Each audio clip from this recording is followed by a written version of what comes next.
Hi, எல்லாரும் எப்படி இருக்கீங்க?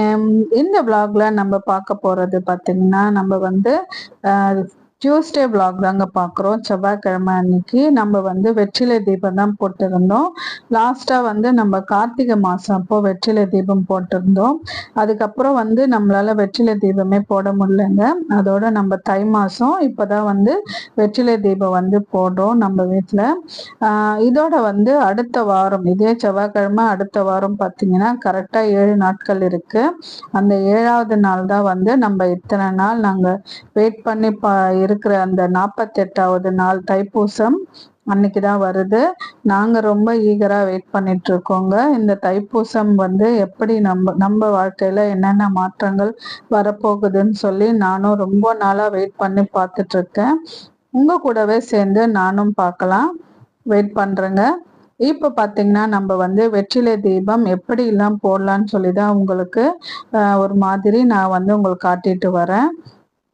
கண்டிப்பா நீங்க அதை பாருங்க. அதே மாதிரி நீங்க ஃபர்ஸ்ட் டைம் நம்ம வீடியோ பார்க்குறவங்களா இருந்தா நம்ம சேனலை சப்ஸ்கிரைப் பண்ணிட்டு பாருங்க. இந்த மாதிரி உங்களுக்கு நிறைய வீடியோஸ் வருங்க. நம்ம விளாக்ல அடுத்து வர்றதா வந்து இந்த வெற்றிலை தீபம் போடுறதால என்னென்ன பயன்கள் இருக்கு, எப்படி எல்லாம் வந்து இந்த வெற்றிலை தீபம் போடலான்னு சொல்லி நம்ம வந்து நான் எப்படி போட்டுட்டு இருக்கேன்றதை வந்து நம்ம அடுத்த விளாக்ல பார்க்கலாம். ஃபுல் வீடியோவா வந்து நான் கொடுக்க போறேன். அதுக்காக நம்ம சேனலை சப்ஸ்கிரைப் பண்ணிட்டு நீங்க பாருங்க. அப்போதான் நான் போடுற வீடியோஸ் எல்லாமே உங்களுக்கு வருங்க. அதே மாதிரி நம்ம சேனலை கண்டினியூ பார்க்குறவங்க தெரியும், நம்ம வந்து இந்த காவடிகள் எடுக்கிறது மொத்தம் 20 இருக்கு. அதுல வந்து நம்ம ஆல்ரெடி 6 வகைகள் எதுக்குன்னு சொல்லி ஆல்ரெடி சொல்லியிருந்தோம். பார்க்காதவங்க நம்ம சேனல்ல போயிட்டு மினி பிளாக்ல போய் பாருங்க.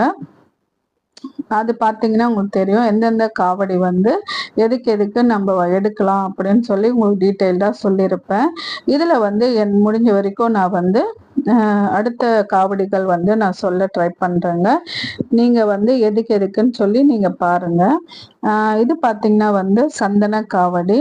சந்தன காவடி எதுக்குன்னு பார்த்தீங்கன்னா வியாதிகள் வந்து நீங்கிறதுக்காக இந்த சந்தன காவடி எடுக்கிறாங்க. பன்னீர் காவடி வந்து மனநல குறைபாடா இருக்காங்க இல்லையா, அவங்களுக்கு வந்து சீக்கிரமா சரியாகணுன்றதுக்காக இந்த பன்னீர் காவடியை எடுக்கிறாங்க. அடுத்தது வந்து சர்க்கரை காவடி.